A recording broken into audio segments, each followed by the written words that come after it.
Hello बच्चों, let's see the following question है right true और false within each ovule a haploid embryo sac usually containing 8 nuclei is formed। इस question का पीछे का की कॉन्सेप्ट क्या है? हम यहाँ पे ओव्यूल यानी फीमेल रिप्रोडक्टिव सिस्टम के बारे में बात कर रहे हैं in flowering plants. In flowering plants में फीमेल रिप्रोडक्टिव सिस्टम में मेन पार्ट है ओवरी। सो ओवरी में क्या मिलेगा? हमें ओव्यूल मिलेगा। तो अगर हम ओव्यूल की स्ट्रक्चर देखें कुछ ऐसा दिखेगा। इसमें इंटीग्यूमेंट्स होंगे, प्रोटेक्टिव लेयर ये है इंटीग्यूमेंट। इसका सेंटर में हमें एम्ब्रियो सैक मिलेगा। तो ये ग्रीन कलर का है, वो है एम्ब्रियो सैक। सो ये सारा स्ट्रक्चर है वन ओव्यूल। एक ओव्यूल में एक ही एम्ब्रियो सैक होगा।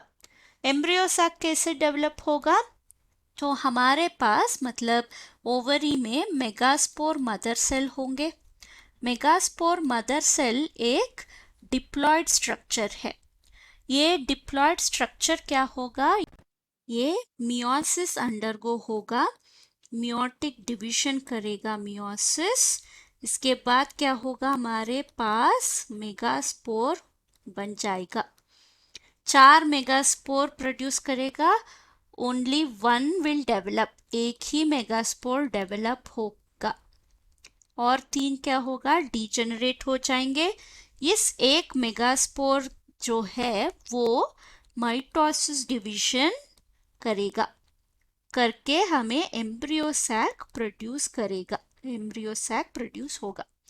अगर हम एम्ब्रियो सैक का स्ट्रक्चर देखें यहाँ पे, तो एक तरफ 3 सेल्स होंगे। इस 3 सेल्स में ईच सेल्स में एक एक न्यूक्लियाई होंगे। सो इसको हम एंटीपोडल सेल्स बोलेंगे, एंटीपोडल सेल्स। और दूसरे तरफ 2 बड़े स्ट्रक्चर्स या बड़े सेल्स होंगे, वो है साइनर्जिड्स। साइनर्जिड्स के ऊपर एक छोटा सेल होगा।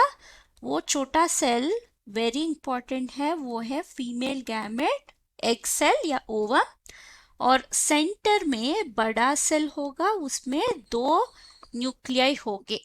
इस सेल को हम सेंट्रल सेल बोलेंगे, सेंट्रल सेल है। इस न्यूक्लियाई को हम पोलर न्यूक्लियाई कहेंगे, पोलर न्यूक्लियाई। तो अगर हम काउंट करें तो हाउ मेनी सेल्स हुए?